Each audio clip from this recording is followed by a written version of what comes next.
Good afternoon, everyone. Now, welcome back after a short break. So, now today we are going to start a new chapter, arrays. In your book, those who are having the KIPS, in your book, this is the chapter number 14 of KIPS. And those who are using Sumita Arora, I think that's the chapter number 6 or 7. I am not sure about the number, but that is already there given in the index. So now today we are going to start the new chapter, arrays.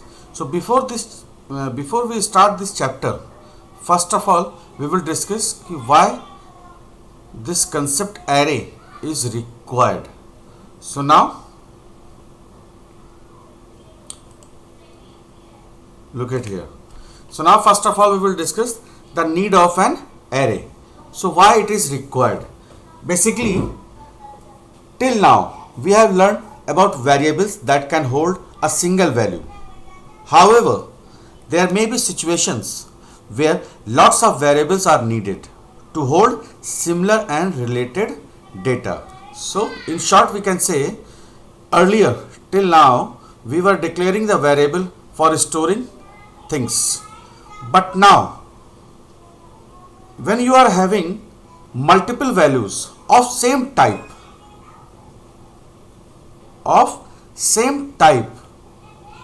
in that case we need a array. For example, if we need to store marks of 100 students, so instead of declaring 100 different variables having different name of same type, we can utilize the concept of an array. So now if you need to declare 100 variables, so how would you do that? In this situation we can utilize the concept of an array. So in short we can say that array is a group of similar data types. So whenever you are having multiple things of same type, in that situation we can utilize the concept of array. So now, for example, suppose you are declaring a single variable int mark. So this variable stands for we can store only one value in this mark variable. So if we want to store multiple marks of a particular student, so we need to declare more variables like mark 1, mark 2, mark 3, mark 4. So instead of declaring multiple variables, we can use the concept of array. Why? Because when you are declaring multiple variables, so for inputting the marks you need to write ob.next int, ob.next int multiple times. So everywhere you need to write those variable names. If you want to perform the addition of all 100 marks or 20 marks, so sum equals to mark 1, mark 2, mark 3 till mark 20. So this is a tedious job.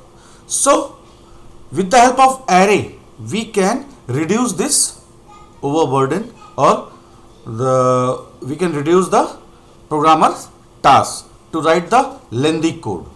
So now, so in short we can say array. An array is an ordered collection or numbered list of values that are stored in a contiguous memory location.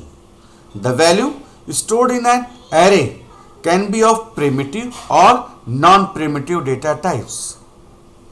However, all the values must be of the same data type.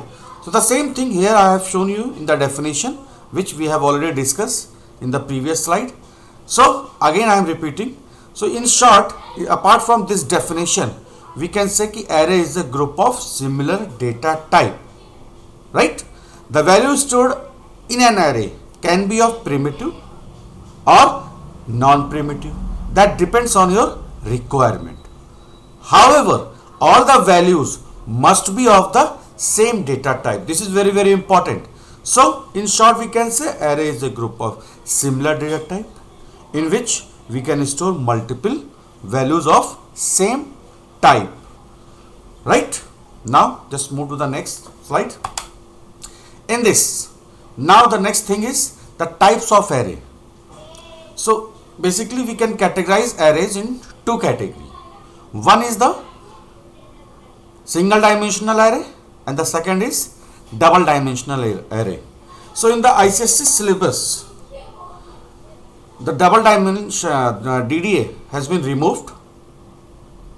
Now the whole focus is now on the SDA.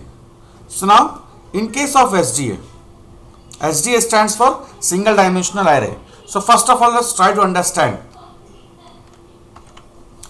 this single dimensional array you can represent with the help of square bracket. Whenever you are getting the single square bracket, that means you can easily identify that this is a example or this is a type of SDA, that is your single dimensional array. So now we will see how to declare the single dimensional array in our program, Java program, right? So now the syntax is the data type. It could be anything. It could be character, it could be int, it could be float, double, or anything. That is up to you, up to your requirement. Now the variable name, this is very, very important here. The variable name, basically this variable name is also known as the subscript. Here one more thing, this square bracket, this square bracket is also known as the subscript.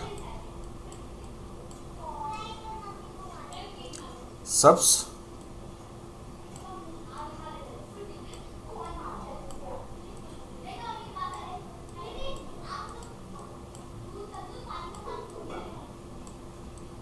subscript, right?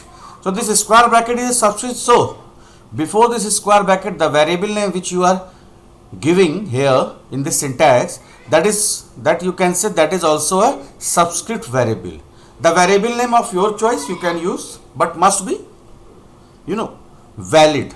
If it is not valid, you will get an error. And some in the Java programming we always try to use variable name as a meaningful variable name. And now this is square bracket. See, this is square bracket shows we are declaring a single dimensional variable. Then after that equals to, then new. New is a operator which is used to allocate memory. For what? To this variable of this type. How many size? This size defined. So this size, the data type is same here which you have declared here initially. But here in the square bracket the size is very, very important.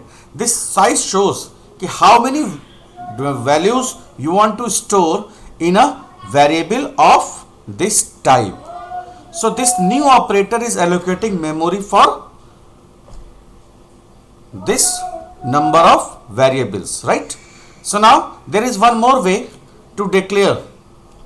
There is one more syntax to declare the array in your program. So this is the shortcut, the first way.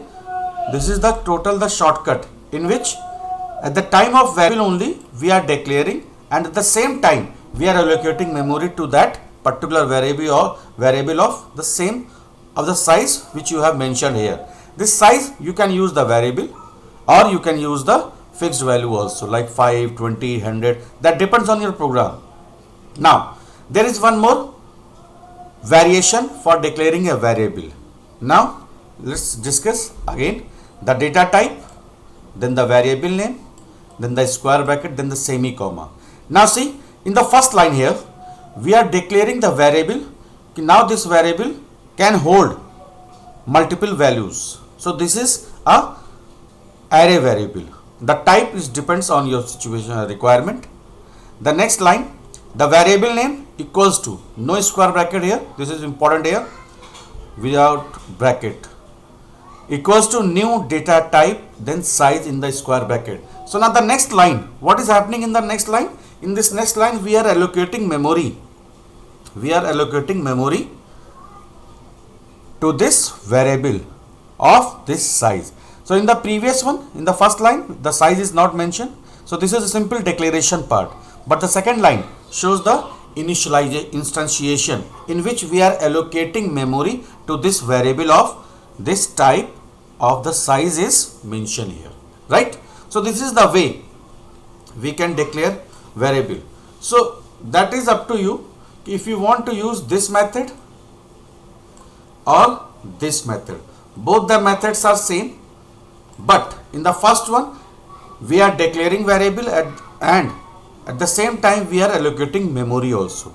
But in the second one we are declaring first, then we are instantiation, means we are allocating memory. So usually we use the first one, but if you want to use the second way, you can use. Sometime we will use the second way, sometime we will use the first way, right? That depends on the program to program. So don't worry about that. Now the rest of the things we will discuss in the next video.